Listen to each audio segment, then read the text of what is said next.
This woman is a modern-day goat herder who lives in the wild with her animals, right here in the United States.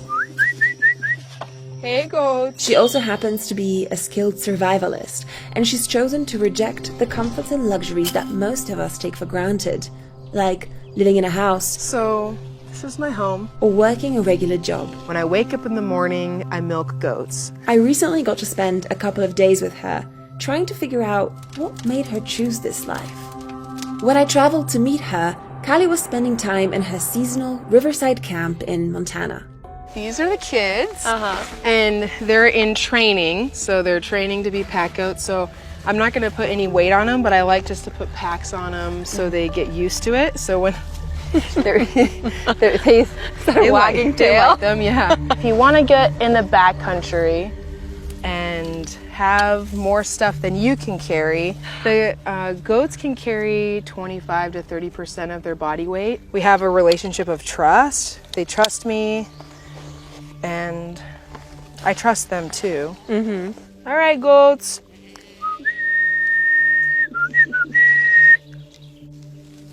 Come on, goats. Well, the very beginning was just this inner knowing that I think I had since I was a young child. I loved being outside as a child. When I was a little bit older of a kid, when I was 7 actually, both of my brothers died. So from a young age, I had this sense of mortality and that death is coming for all of us, and it is. And that can sound like a really hopeless thing, but for me, it really is a powerful thing because it allows me to see how precious this life is and not take it for granted. And so knowing that, it really gave me the courage to live my life how I wanted to. So imagine if you have a dog. You'd probably take your dog out for a walk twice a day, maybe 3 times a day.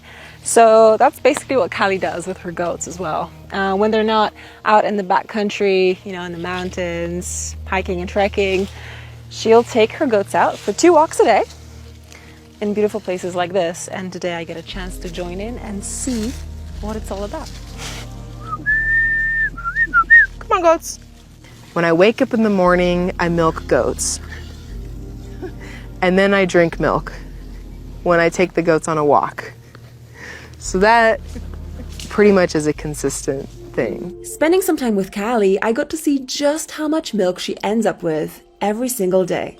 I feel like, 60 or 70% of my diet is dairy. Of course, this isn't anything like the dairy products we get in grocery stores. This is raw and unpasteurized milk, and the goats that make it get to roam free and eat fresh wild herbs every single day. So I remember when I was a kid in Poland, we used to have kefir every day. Oh my God, it really just tastes like my childhood. Oh, I love that. It really does. I feel like what I'm doing, what I've been trying to do for my life is remember what it feels like to be a human being. Like the feeling of sitting around the fire and like laughing and eating food together that we harvested from the land, and just all those connections that start to happen with these really simple, basic experiences. But it's like, that's what it feels like to be human. And it feels good, and we all like are hungry for it. Yeah. I know I was. So I have this belief that every single meeting with another human can teach us something, can inspire us in some way, good or bad.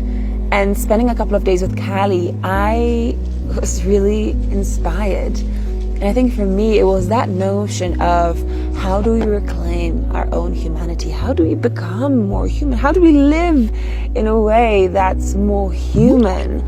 And I have a sense that becoming more human is a lifelong journey. And that's kind of exciting. For more adventures from around the world, make sure you like my page on Facebook. See you in the next episode.